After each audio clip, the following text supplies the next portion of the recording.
Look who we have here, the Grandmaster Rumi himself, and we are talking about his poems and his times. Hello everyone, welcome to Powervati Tales. It has been a while. So what have I been reading? I've been reading this book, The 40 Rules of Love. I finished it. So I'm reviewing that. But before that, a little background. How did I come to Rumi? Have you heard of Rumi? I'm sure you have. So Rumi, if you don't know, is a 13th century poet. He used to live in what is current day Turkey, in Konya, Turkey. And I had been reading his lines here and there, and they were like very brilliant. The one that caught my eye for the first time, the first thing that I read of Rumi was this. Do you see this? Yeah, the second one. I saw all atoms with their mouths agape, tell all they devour, and the tale won't end. So beautiful, and the line really took me in, and I wanted to read more of Rumi. So I bought this book at Jaipur Literature Festival. Beautiful festival, and I really miss it. I haven't been there for some time, for some years now. So I picked up a copy over there, this one, and I really wanted to read about his life. So I picked this heavy book. Haven't started reading it yet. Yeah. So this, I read a few poems from this book and I really loved them. And I'll read some of them to you. And it's a good translation. It's by Franklin Lewis. It's a beautiful translation of his work. Contains a lot of work from Masnavi. Rumi's Masnavi is very famous. So coming back to 40 Rules of Love. 40 Rules of Love. As you can see, there is a dervish here. This is called a dervish. Dervishes are Sufi mystics. You see the dance? This is called the Sama. See this dance? This is called the Sama. And this dance, his master Shamse Tabrizi and Rumi. Because of lack of better word, we can say Rumi and Shamse Tabrizi, they choreographed this dance. It's called the Sama. It's a beautiful dance. I will try to record it and I'll try to show you what it is. So the 40 Rules of Love. What you must know about Rumi's times and Shamse Tabrizi's times is that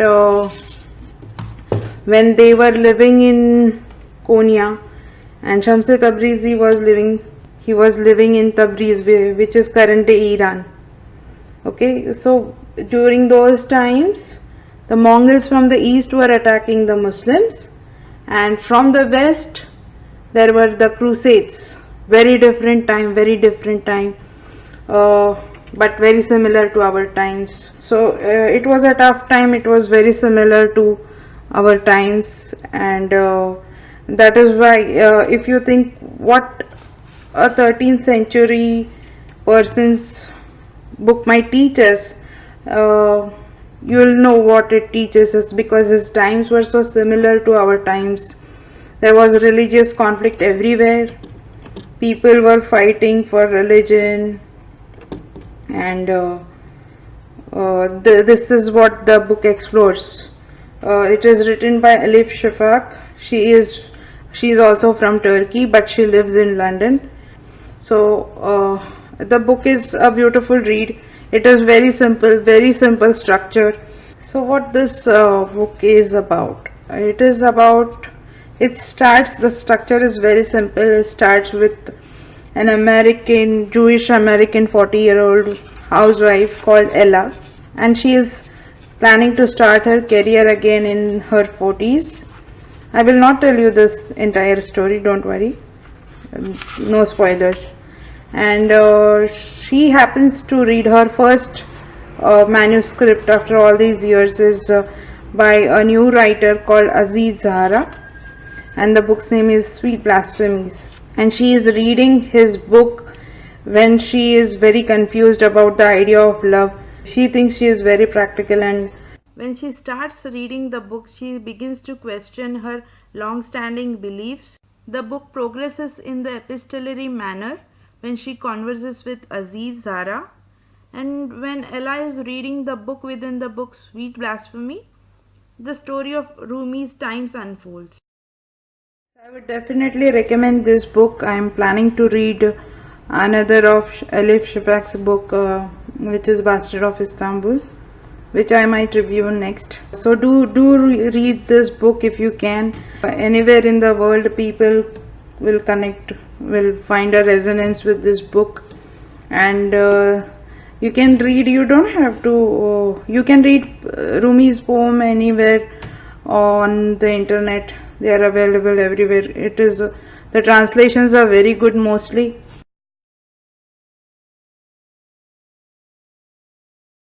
You might have heard about Rumi because Hollywood is making a movie about Rumi. There was a controversy because they were planning to cast Leonardo DiCaprio as Rumi. I don't see that as a problem because they are not just casting anybody. They are casting Leo, who is a popular actor. So there is a business angle to it. He might bring in the money. Movie making involves a lot of money, and they have to make sure whatever the cost they are putting in, they get that back and they make some profit as well. So that might be the logic behind casting Leo, and I think he can make a good Rumi. If they are planning to cast him as Rumi, maybe they will cast Josh Radnor as Shamse Tabrizi, and he has the Eastern look, because that man is a philosopher. If you ever hear him talk, he is wonderful. I think he can be cast as Shamse Tabrizi, and he would fit right in. Today we will be talking about Rumi. Maulavi Jalaluddin Rumi was a 13th century Sufi mystic. He was born on September 30th, 1207 in what is current-day Afghanistan. He is a widely read poet around the world, and there are beautiful translations of his work by many English translators, especially the magnum opus called Masnavi, which is a collection of 25,000 verses. Rumi attributes his work to his spiritual teacher called Shamse Tabrizi, which can be translated as son of Tabriz. I've only started exploring his work now, so there is a lot that I haven't read yet, which I hope to do. So for now, I will be reading a few poems that I found interesting. Here we go. I'm reading a translation from Franklin D. Lewis. So here is the first poem that I selected. This one is from Masnavi Book 4. So here it goes. The wise men tell us that we take these tunes from the turning of celestial spheres. These sounds are revolutions of the skies, which man composes with his lyre and throat. We all were parts of Adam at one time. In paradise, we all have heard these tunes. Though clay and water fill us up with doubts, we still remember something of those songs. And so, like food, Sama sustains God's lovers. Within its harmonies, the mind's composed imagination draws its inspiration, takes its shape within this hue and cry. The next one is a poem on silence. It's from Book 2, and here it goes. The way of the middle is wisdom's path. But what is that middle? It's relative. 10 prostrations of prayer may wear you out, while 500 may work just fine for me. One man walks barefoot clear to the Kaaba, while one knocks himself out to the corner mosque. One man gives his life without second thoughts, and one it kills to give a loaf of bread. A mean is derived only from finites, since we can measure beginning to end. The beginning and end are requisites for mind to encompass average and mean, but in the beginning and in the end remain unexplained by anyone. Were the sea ink for my lord, says the book. Yes, even were all 7 seas turned ink, still hopeless, infinitely incomplete. Cut down all gardens, groves, for pens, still we would not come one word closer to definition. That mass of pen and ink would pass away. The tale, unfathomed, would go on and on.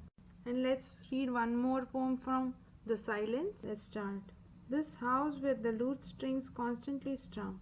Ask of its Lord, what house is this? If this is the house of the Kaaba, how can it be so full of icons? If this house is a Magian fane, how can the light of God be shining here? There's a treasure in this house, too great for galaxies to hold. House and Lord are just a play, divertimento. Don't touch the house. This house is a talisman. Don't speak to the Lord. He is drunk all night. Musk and fragrance, the dust and the thistles of this house, verse and melody. The cries are rising from this house. To sum up, he who gains entry to this house is Sultan of the earth, Solomon of the age. My lord, kindly look down here from your perch upon the parapet, for those soft cheeks are touched by constant fortune's kiss, by your life, all else but the vision of your face. Even ownership of the earth, to me, is so much hocus pocus. The rose bower, baffled, wonders what petals, what blossoms these. The birds bewitched twitter, what bait, what trap is this? This is the lord of the sphere, an orb like the moon or Venus, and this is the house of love, boundless, uncontained, like a mirror to the soul.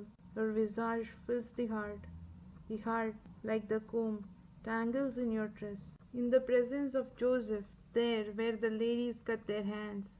Meet me, love, for my soul's somewhere in that space. All the house is drunk.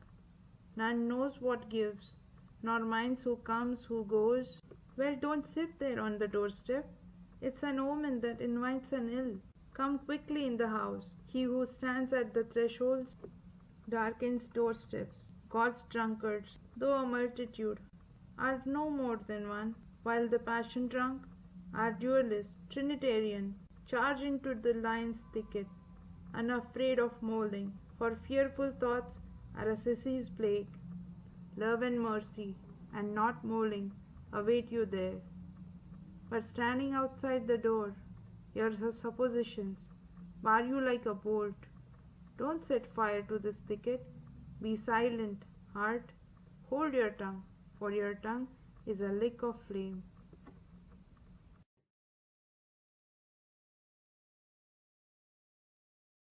Thank you again for subscribing. Keep coming back. See you. Bye for now.